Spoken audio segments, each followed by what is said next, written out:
இது இதயத்தின் இடப்பக்கம் இருக்கும் விருச்சிக ராசிக்காரர்களே, ஒரு விருச்சிக ராசிக்காரர்களுக்கு மிதுனத்துக்கு சொன்ன மாதிரி தான்.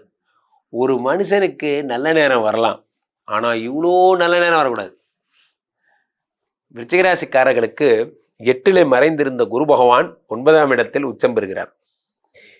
உச்சம் பெற்ற குரு பகவான் இந்த 8ஆம் இடம் என்பது மறைவு ஸ்தானம்.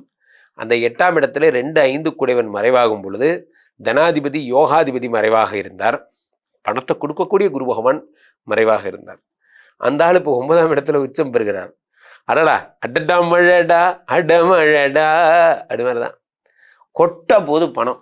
நீங்க வாழ்க்கை தலைகீழாக மாறப்போகிறது நண்பர்களே. விருச்சிகராசிக்காரர்களுக்கு 12 வருடங்களுக்கு ஒரு முறை நடக்கக்கூடிய ஒரு புண்ணிய நிகழ்வு. நல்லா யோசிச்சு பாருங்க. 2014 உங்க வாழ்க்கையில் இதே மாதிரி ஒரு நல்லது நடந்திருக்கும். 2014 அதுக்கப்புறம் இப்பதான் நடக்குது. இதே நல்ல நேரம் வருது.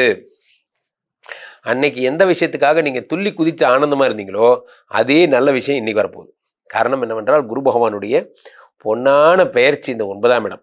ஓடி போனவனுக்கு 9ஆம் வீட்டில் குருன்னு சொல்லுவாங்க. ஏன்னா குரு பகவான் 9ஆம் இடத்துல இருந்தா ஊரை விட்டு கூட ஓடி போலாமா? நான் ஏன் சார் ஊரை விட்டு ஓடி போறேன்? அப்படி கிடையாது. பட் ஆனால் 9ஆம் இடத்திலே குரு பகவான் இருக்கும் பொழுது நீங்கள் அத்தனை தைரியம் உங்களுக்கு வந்து விடுகிறது.